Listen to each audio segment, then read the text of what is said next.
All right, so let's just scroll through and see how these looked on the actual charts here. So this was today on the S&P. This was today. By the way, these are tracking very well as a cumulative trades across time too. It's just a steady climb. These aren't like crazy, crazy, you know, double your account in a month type trades, but they do climb over time. And the cool thing is about these is that this gives you something to do every morning. Okay, so sometimes when we have these other systems like the fast Fed and all these other systems, you have to wait a few days for a trade to come. This is like every day you have something to do. Okay, so you have a long trade every day or a short trade. Usually you have at least one. You're going to get at least one. Usually you get two.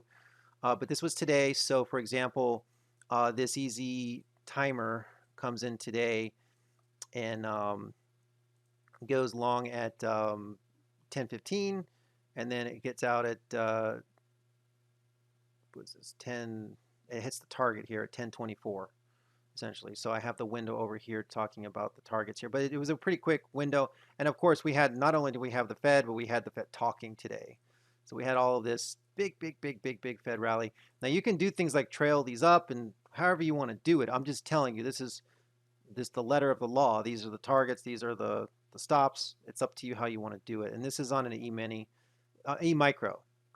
So, just smaller, very, very tiny positions. So that's really up to you.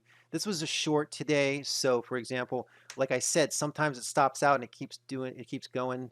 It eventually hooks back. That's what it did today. So you can see here, um, it was short and then it turns around and it ends up going down anyway. It stopped out, but whatever. That's just what it is. If you're going to use tight stops, you're going to get left behind sometimes. That's just how it is, man. I don't, you can't have both. You can't have tight stops and then, try to hope you're going to get every move because you're not. You're going to get faked out, essentially.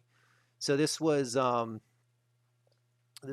going back through yesterday. Sorry, guys. This is yesterday. So this was really nice because this was the emotional day that we saw on the market. So this was on, this goes short at 7:15 and it covers at 9, no, it hits the target at 9:35, right? Then it drops even more, right? Then it starts our climb around the 10 o'clock. And this time it said, well, it's from 10:45 to 11. So it's like giving you very, very specific windows to look at. So it did very well last few days, and it'll go a few days where it just stops out, stops out, stops out, stops out. But then you'll get these big runs, right? Like today we had the euro hit, we had gold hit today. This was the gold trade today. So gold was at 7:15 short, hits the target at 8:47. So it's cool. It's like if you want something to do every day in the market, this is telling you these are the best windows. And the thing I like about it too, let's say that you're in a trade. This is gold on Tuesday. This hit both sides of the window too. But let's just say you're in a trade, right? And you're doing your own trade, and you're doing your own trade, and you're like, I'm short, right? Well, you know that based on the easy timer on this day, on Tuesday at 10 o'clock, gold gets strong. So let's say you're short gold, right? And you're not even doing the easy timer to the trades, and you're like, I'm short gold, and I'm in a position, and you know that when we start getting around 10 o'clock, right around 10 o'clock, that gold's supposed to get strong, right? So you can use this also as a way to gauge your own trade. You're like, that's the strong part, that's the weak part. So there's many, many ways to do this. But this one was interesting because it didn't really hit any targets. It just changed on the time. So this one here on gold, this one goes, um, it goes short at 8:45. It goes long at 10 o'clock. Okay. This one goes long at 10 o'clock, and then it just sells at 11. So it was just like bam, bam, out. No targets reached, no stops reached. It hit a time stop. And so this is one of the things you got to understand about automated systems. Many times people do set it and forget it type trades where they put a trade in, right? And you do like, let's say that you think the market's going to go long and you buy here, right? So you set your stop and you set your target, and you just set it and forget it, and you know you just walk away from that trade, and you're just like, well, it's going to hit the stop or the target. Well, when you're dealing with time stops, you may not hit either one. You may just get in here and get out here because it's time to get out.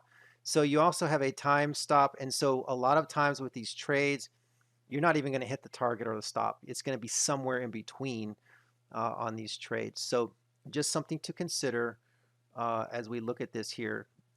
Euro, same thing. This was a time stop today. So here's your euro today. I mean, this week has been spectacular. Now I spent all weekend figuring out how to optimize these. They're all a little different. S&P is pretty straightforward. Gold is getting a little tougher, and the euro is like, ugh, it's there's. I think with the currencies, there's less of a memory involved. The S&P has the best memory. Gold's like in between. But so you got to kind of work with this and figure out how am I going to optimize this? How many periods am I going to use? What system am I going to use to optimize it, et cetera, et cetera. So I'm still working on this, but so far so good, man. It looks really nice. By the way, these trade times, they're put out on the weekend. Like I publish these on the weekend. So by Sunday night, I usually have these done, and then you'll see them appear on the sample spreadsheet. I'm going to leave it up for a while on the sample trades, just so you can see them in action every day and see how these are doing. But um, this one goes short at 6:45 in the morning. So this one was early. So on the 24th, on Wednesday, it says on Wednesday, the euro likes to go short at 6:45, right? So it goes short, goes all the way down here till 10 o'clock. 10 o'clock, right? And then it goes long at 10 and it stops out. Now notice, you see this stop out here? It's very tiny, okay? And there's a reason for that, because the euro knows that on Wednesday it does not like to go long. Because it doesn't like to go long, it puts in a really, really low stop into there. But you can see that, there was a time zone here where it did actually still get stronger after that. But like I said, if you want to be the letter to the law here on this, there's stops in there, and there's limits in there, and that's just what it is before the trade starts. But the cool thing about this is the reason why I call this the easy timer.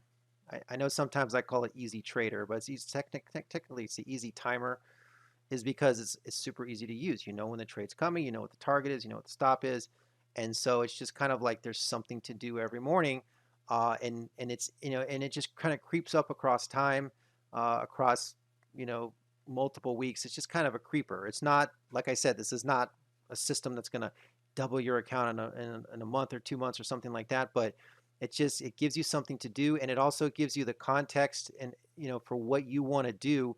If you have a trade going on with one of your own systems, right, this tells you more or less this is the weak range, this is the strong range, and then you can adjust your trading plan according to that. So there's many, many uses for this, but these are the three that I have now, and then this is just kind of how it looks right now just to start out.